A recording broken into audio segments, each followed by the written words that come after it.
Hello, everyone. Here we are today in this interview where I'm interviewing Sandra Grant, a co-author of Your True Power.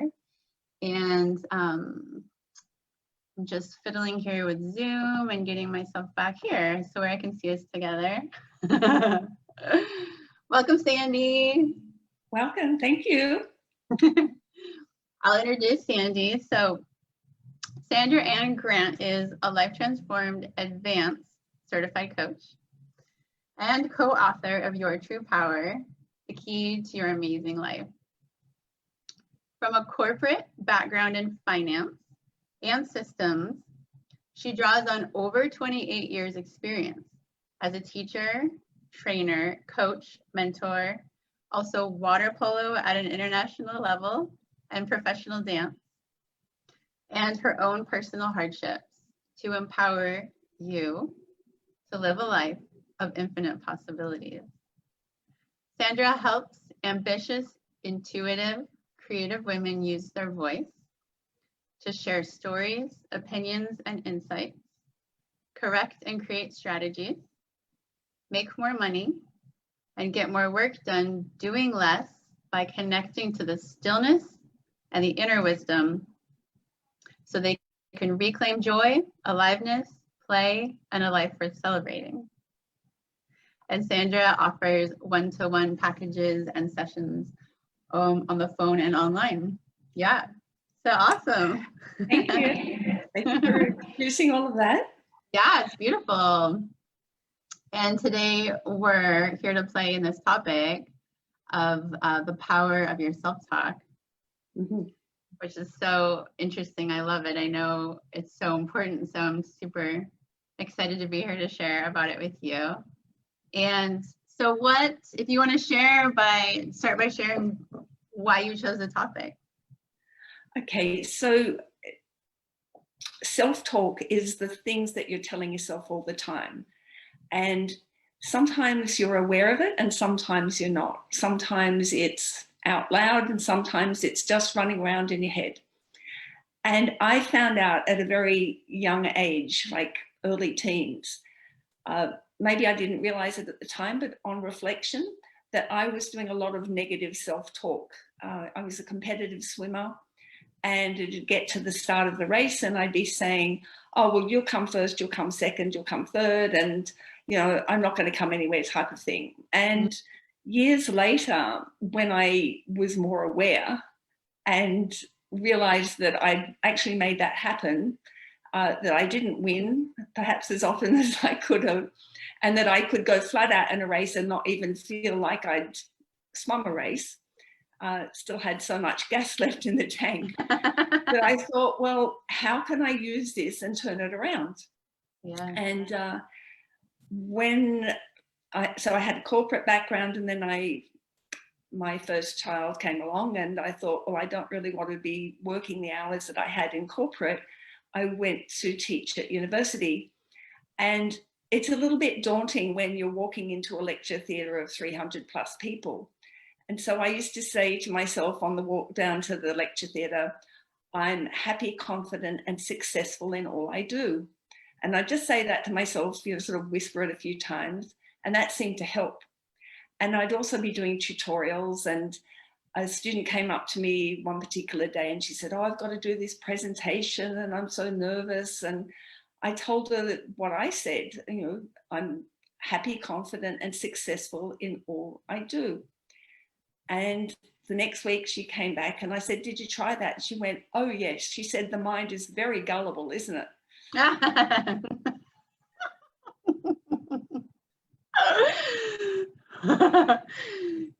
So if you go to in all directions, totally. Yeah. If you go to this self-talk, you may as well say something positive to yourself. I mean, the worst that's going to happen is nothing, but the best that can happen is a lot better than that. And it always has an impact, right? It does, yeah. Yeah. And then the other thing that I did later on, so I had my second child, I'm living out of town. I'd been playing water polo since my university days, but where I lived, there was no indoor pool. So the summer season would stop, and we had a 6-month break before I would drive up to Sydney. I was out of town to play water polo in the pre-competition. And I hadn't done any exercise. I mean, I hadn't even paddled in the bath, let alone any physical exercise on land or anything like that.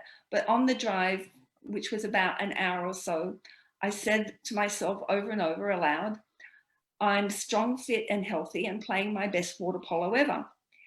And I got there and I played okay. And if you know water polo, it's very strenuous. You're not allowed to touch the sides or the bottom. So you're sprinting backwards and forwards up and down the pool. And anyhow, that seemed to work okay. Did nothing for the next week and drove up again and said the same thing. And at the end of the game, and I was literally sprinting up and down the pool, people came up to me and went, gee, you're fit, aren't you? I was like, this is much easier than training. You know, like I didn't even have to get in the pool. And my body remembered what it was like when I was at peak condition, and it just reproduced it. So I'm a very strong advocate for self-talk. So that's using it in the positive. Oh, and one more story, if I can indulge. Yeah. So at one point there, I was teaching preschoolers to learn to swim. And you'd have them where they're standing in the shallow end of the pool, and you know that the next step is they actually have to let their feet off the ground. Like we've done push and glide and we've done a couple of paddles, but the actual going into deep water where they can't stand was a whole different thing. And I'd say, okay, so let's try this. And they'd say, I can't do it. I said, well, of course you can't. These are 3 and 4 year olds. I said, of course you can't. You've just told your brain that you can't do it. Your brain's listening, your ears are listening, your body's listening. Now tell yourself, I can. And your arms crossed. So I said, well, if you're not going to say it, I will say it for you. So I'd say it 10 times. I can do it, I can do it, I can do it, I can do it, I can do it. And they just like look at me. And then all of a sudden they'd be off swimming. Oh my God, that's so cute. Yeah. So now I find from time to time when I'm doing something as an adult that is maybe a little bit, out of my comfort zone, I find that I automatically say aloud, I can do it. So Yeah. I've conditioned myself as well. That's so cute. Oh my God. Yes. Yeah. Yeah, for sure. That's pretty impressive. All those stories are really, the water polo, wow. Yeah. Yeah. Amazing. So now, in your coaching and what you're offering women, very powerful, this self-talk. And what I know about you is that you have a good awareness and eye, in a sense, right, for identifying where there's a misalignment between someone and their joy. And you said for you, it feels just like it's so easy and so obvious. Yeah. And for others, it's not so. And so,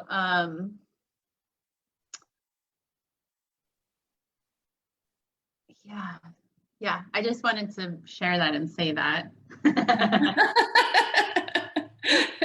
Would you like me to elaborate a little bit on that? Sure. Well, connecting it back to the self-talk and knowing in retrospect that all the things that anyone had ever said to me, I repeated back to myself in some form or another, consciously or otherwise. Things like I'm not good enough, and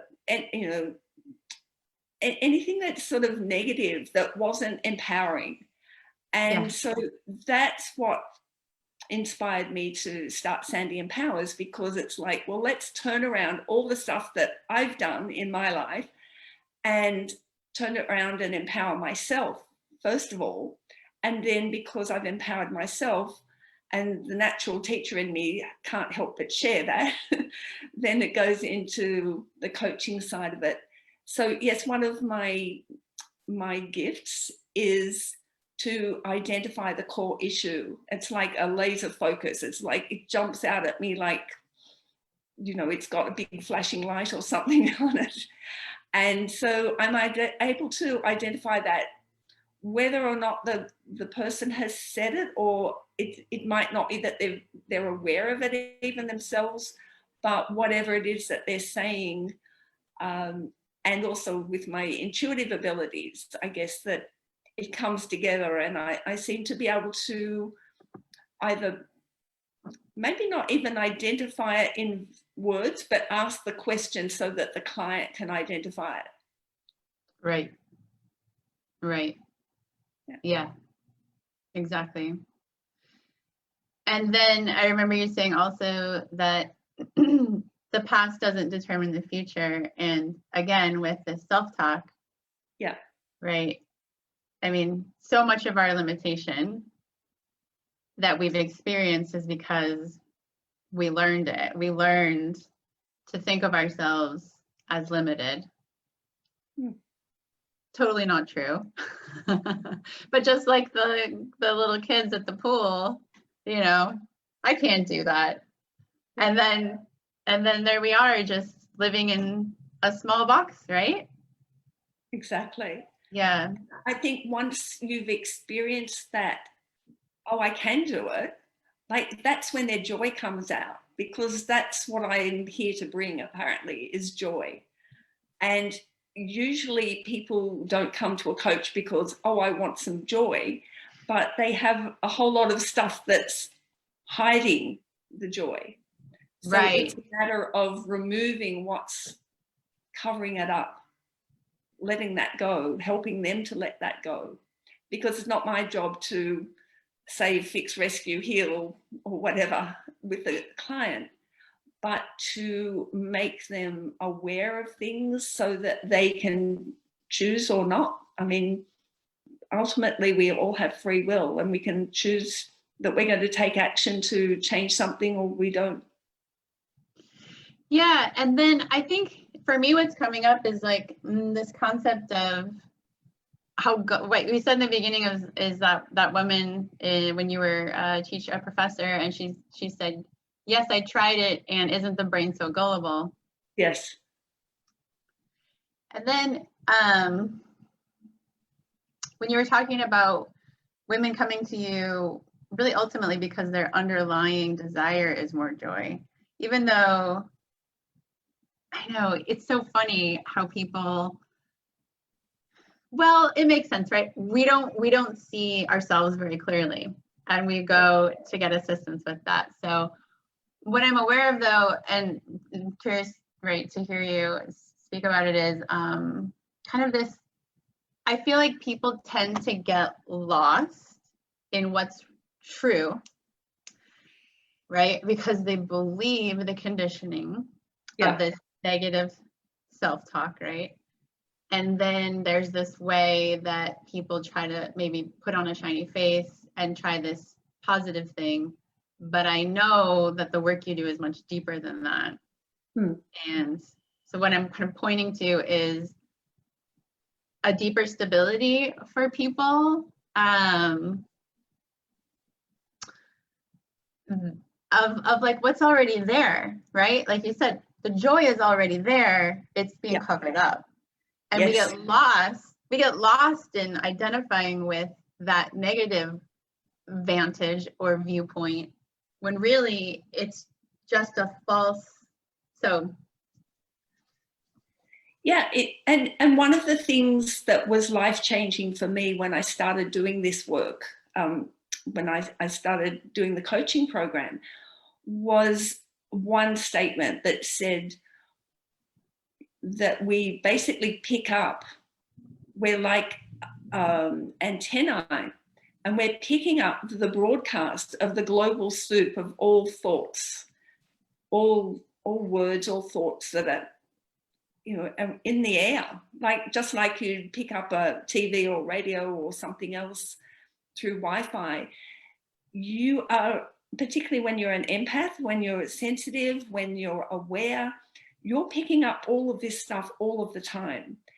And whatever's you've inherited, you know, from your parents or school or whatever, and whatever you've perpetuated in terms of telling yourself that, you know, you can't do it or you're not good enough, you're also picking up everybody else's stuff, all their insecurities, all their thoughts about negative things, certainly not empowering things, and you think that it's yours.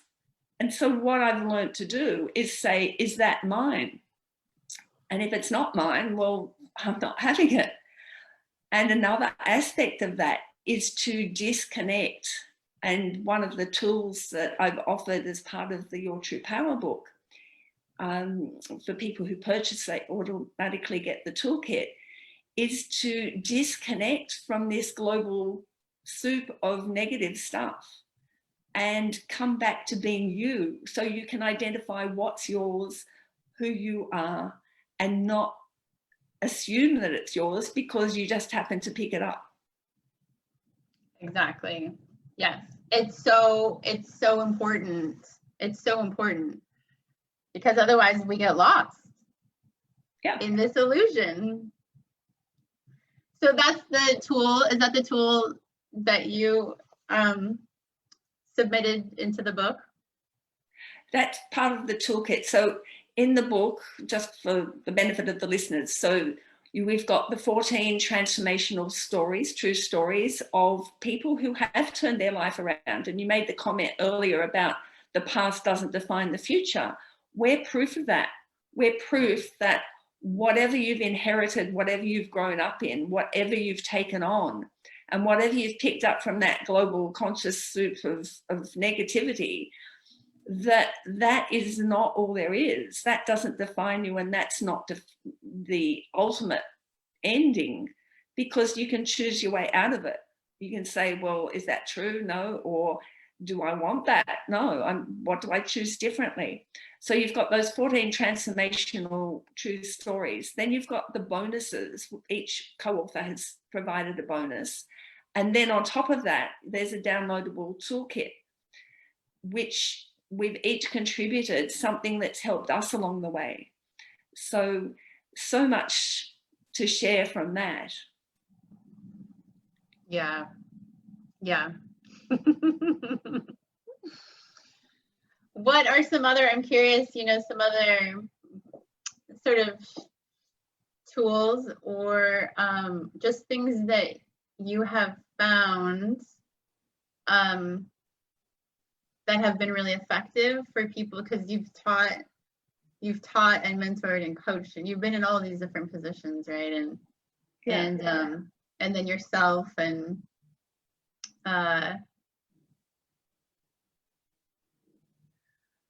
guess I'm always trying to empower somebody.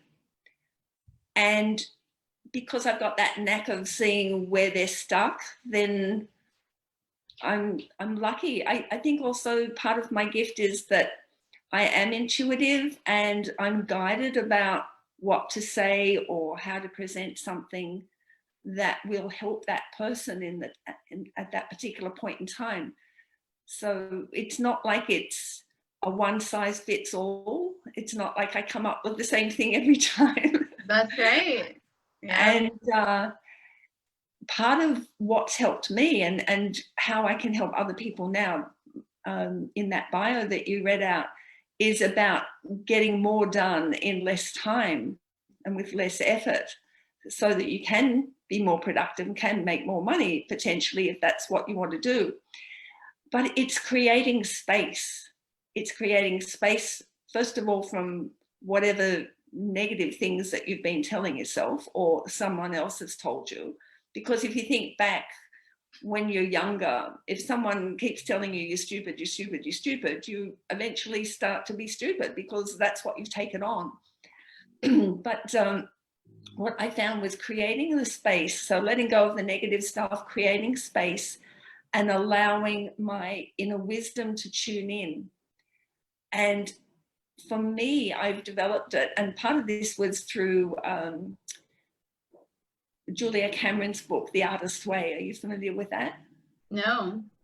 Okay, I think they had the 25-year anniversary was a year or so ago. But But there was one exercise in there about doing a stream of consciousness writing first thing in the morning. And the reason you do it first thing is because then you haven't got your human stuff getting in the way of it. And she said, just write nonstop for 5 minutes, I think it was. And don't edit it, don't worry what comes out. And I can remember the first day, because you've got to write nonstop, my entry was something like, there's a truck going past, the man's at the trash can, he's calling his cat, you know, and it was literally not very inspiring at all. But over time, when I went back and looked at it, there was poetry, there was past life stuff, there was all of this stuff. And I was like, wow, I don't remember writing that. And so I've adapted that skill, not consciously, but it just seems to have happened when I was in corporate, that I was able to, and maybe I already had part of that gift already, that when I gave myself time and space, I would just get dictation. So in a corporate situation, I was working for the biggest bank in the world at the time, based in London, doing global, like millions of dollars sort of cash management consulting. And we would go on site, might go to France for 3 weeks or something. We'd do all this work. We'd make notes at the end of the day. We'd do a presentation at the end of our time there to the senior leaders. And then we'd come back to London and we'd have to write up a report, which typically took people 6 weeks, and working long hours as well. Well, I found that I could just create the space, do it in 2 days. And the first time I did this, and I took it into my boss and put it on the desk, and he's like, what's that? And I said, oh, that's the report from blah. And he's like, well, you finish that. That can't be any good. You know, come back when you've done it again. So I put it in my bottom drawer for 6 weeks, came back, represented it, hadn't looked at it again, hadn't changed anything, and all was well. So it's a lot easier.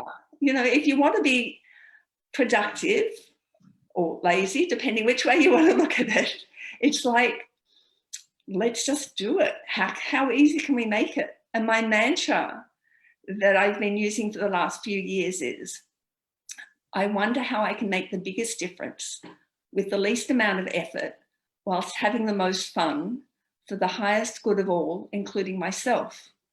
Yeah. And the reason why I've included myself is because I was always, as part of being not good enough, trying to prove myself, trying to be successful, trying to, well, basically be loved, be approved of. Right. And that's why I was such an overachiever, you know, successful in corporate, international water polo, professional dance. It's like each time I'm trying to be good enough. Yeah. And yeah, that's how it happened. So now it's about putting me into the equation, because I burnt myself out. I literally would go on work, burn out, work, burn out, to the extent that I applied it in everything, including dance. And I ended up with chronic fatigue, and then you can't do anything. Brain still works, body, you go in the car, takes you 5 minutes to have the energy to open the door to get out of the car. Wow. So no work. Wow. Yeah. Yes. So obviously you have a lot of practice with self-talk if you went from that extreme situation to where you are now, right? Yes. So now I try and do the least amount possible and have the biggest impact, like talking to you and actually potentially reaching more people. Yeah, exactly. Yeah. So changing the story, you have to change the story that you tell yourself, right? And I'm going to try to recap what you said, because you had like a 3-step thing. I'm going to give it a shot. Gosh, I should have written it down. Oh gosh. It's like, even though the 3 steps are they're not instant, I still think it's so helpful for people to just identify what they are, you know, because I know you and I know the work that you do, that it does take time to process through, but the thing is that it's completely possible. That's the thing, is to absolutely heal from these deep automatic conditionings that we have about ourselves, and that automatic self-talk. I can't even recap it, Sandy. Sorry. I should have gone slower so you can take notes. Oh, yeah. Well, it's recorded, so. I think the thing is to know that it's possible to change your life, no matter where you are now. And I think we should take a deep breath on that and release it, knowing that you can. And even if you don't know how, you can use the tool, I wonder how I can change my life. I wonder. Put it in the present tense. It's another form of self-talk. Yes. So I wonder how quick and easily I can change my life. I wonder what an amazing life I can have. And if we apply it to our book, I wonder how many people we can reach through our book. I wonder how many lives we can change through our book, through our stories. I wonder what the ripple effect will be across the world, not just from the people who read the stories, but the people around them that are impacted by those people, like the stone in the pond rippling out. Because when you change yourself, you change your interaction with the people around you. When you change your life, you change whoever you come in contact with. And it's not about doing. You don't have to do something to change them. They just change because it's like a vibration resonating with what you become. Yeah. Yeah. I so enjoy your, when you get on a roll of just speaking from your heart and of doing the bit of channeling that comes through you. It's always so inspiring. And you're starting to do a bit of it right there. And so beautiful. Well, this is what I say. It's so much easier when I don't have to do it. I'm just the instrument. Yes. Yeah. And so tomorrow we're doing a whole blitz, right? We're doing a whole promotion for our book. And Yes. and we're gonna play together and play in this. I wonder how many people we can get to play with us in sharing with people that they love and care for, and inviting them to come and play with us in this movement, and in creating more exposure around this truth and opportunity that we can change our lives. So that's going to be fun, and that's tomorrow. Yeah. And what else? What else should we say to promote this project that we're a part of, and yourself? And how can people get in touch with you? Mm-hmm. Okay. So people can get in touch with me through sandyempowers.com. That's SANDYEMPOWERS. So Sandy with a Y, empowers.com, or Sandy Empowers on Facebook. I've been doing a Facebook Live for the last, apart from the interviews, or including the interviews, the last 65 days. This is 66. You've been doing great. So what I've tried to do in each of those Facebook Lives is to give another aspect of how you can be in your true power. And hopefully each one builds on the next. But in terms of the book, I don't know how much your audience already knows, if they've tuned into you before, but 14 transformational stories, $1 US or equivalent if you're not in the US. All the money is going to charity. You have the opportunity to enter into a free raffle to win $1,000 US. You get the toolkit, which is 14 different co-authors. What tools did they use that helped them? And you get 14 co-author bonuses. So as well as the toolkit, you get a bonus from each of us. And that could be the form of a webinar or a meditation or class or something like that. Sometimes it's an activation, something that will help you, that you can do on the spot. And these are all chosen in a way that you can implement them easily, that you can access them and you can get benefit from them. The people who've already done their bonus calls, because we were doing live calls, that's already instantly downloadable. And there's a couple more that you, if you wanted to get online with the author when they're live, you have the opportunity to interact with them as well. So awesome how much we're giving, and there's so much to play with, and so fun. Yeah. So fun. Yeah. And I think it's important to know that we're not getting any of the proceeds. We actually paid to do this. And we're not getting the proceeds because it's coming from our heart. It's a way of empowering people to know that, first of all, they can change their lives. Secondly, they're not the only person that's ever experienced that, because the stories, and they're true stories, are so different that it would be very unusual if you can't relate to at least one of them and think, oh my heavens, that's my story, or that's very similar to my story, or I can relate to the underlying principles of it, even if the actual characters in the story are different.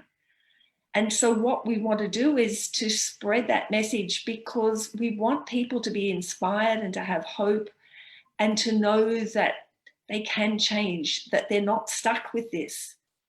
And part of my bonus, I share a short film that I saw years and years ago, it might have been 20, 30 years ago, which changed my life. It was only, a few minutes long, but it's the essence of it was, don't think that this is the end. There's always another opportunity. There's always one more minute and everything could change. That's so true and so inspiring. Yeah. Yes, we are. We are inspiring. Yes, we are inspiring.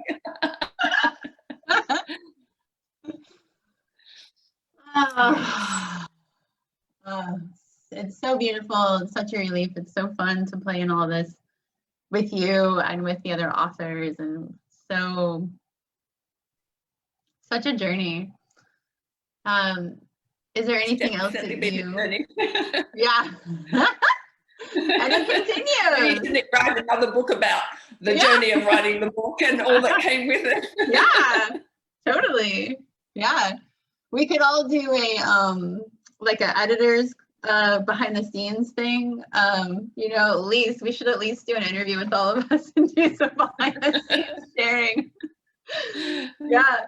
People want to know, people who are also writing books that I talk to, and they're like, wow, that was a long process, wasn't it? And so again, just inspiring people to share more and more in the form of a book. Books have absolutely changed my life, and it's so awesome to be part of this book that will change other people's lives. So such an honor to do that with you, Sandy. Thank you so much. Yeah. And we should just remind people that we're having another Your True Power, The Key to Your Amazing Life. That's the name of the book. Another Blitz tomorrow in the US time, because it's already tomorrow today. But the 5th of December. 5th. Yep. And if you haven't already bought the book, we would love you to do that. It's available at Barnes & Noble and on Amazon. And if you've bought it on at one retailer, you could either buy it at the other retailer, or we would love, love, love if you could spread the word.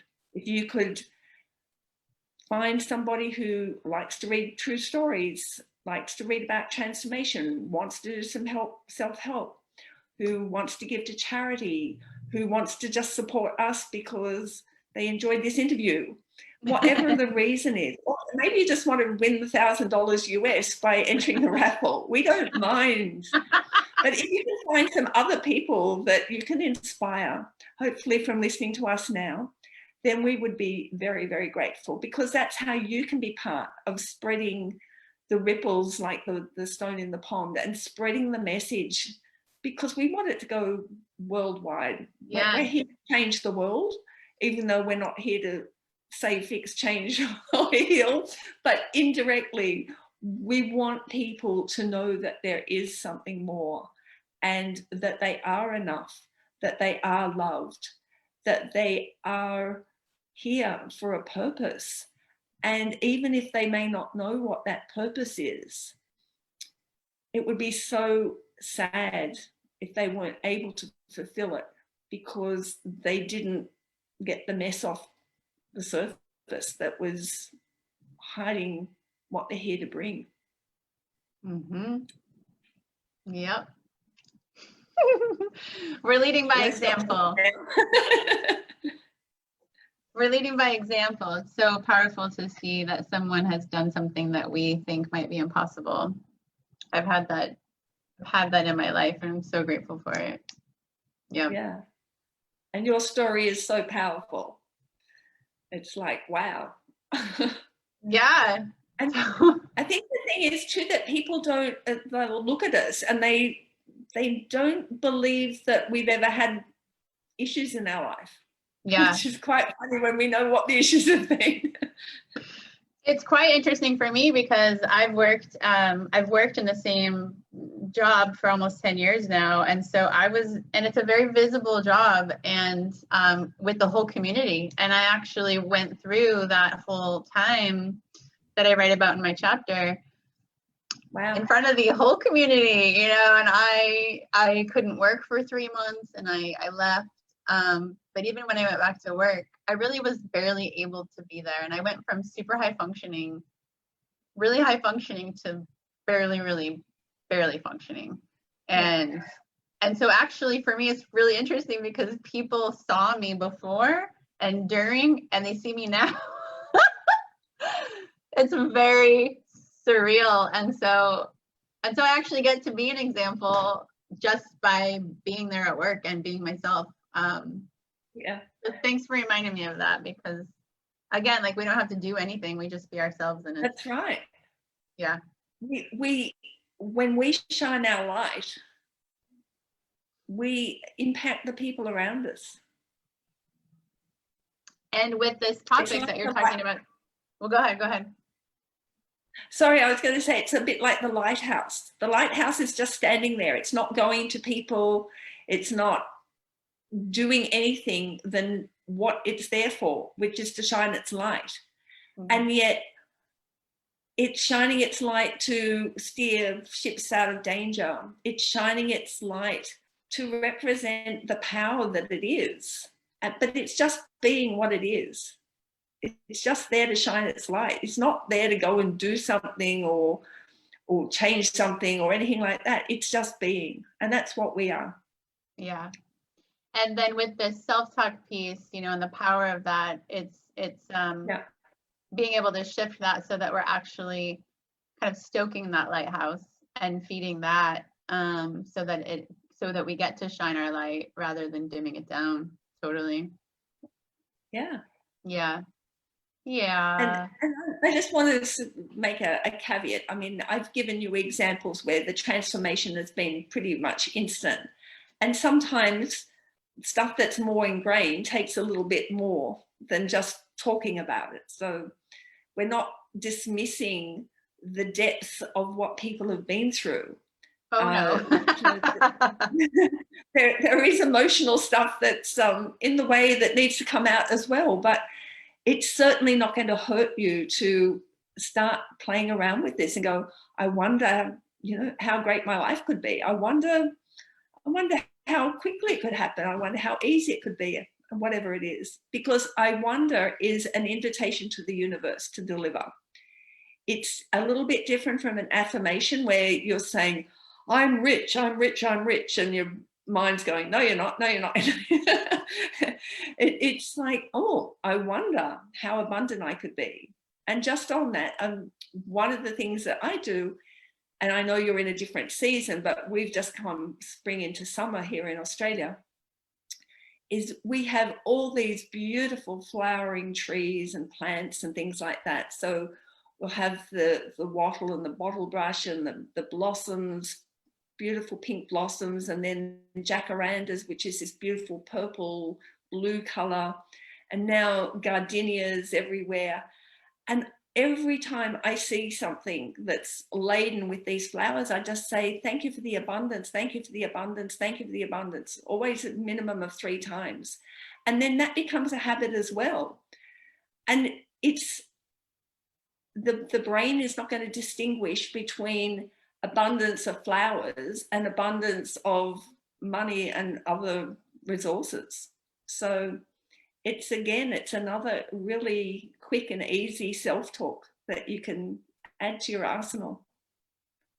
Awesome, Sandy. Obviously you have a lot to offer, and so anyone who, you know, plays with the inquiry in the universe and gets benefit and also realizes there's some deeper things that you want help with, then you should reach out to Sandy. Thank you, thank you, thank you. Yeah. Awesome. Well, beautiful. So fun. Yes, Anything yes, else yes. you want to say before we wrap up? I just want to say, don't forget, yourtruepowerbook.com. yourtruepowerbook.com. I'll put it in the comments of the interview. Excellent. Thank you. Yeah.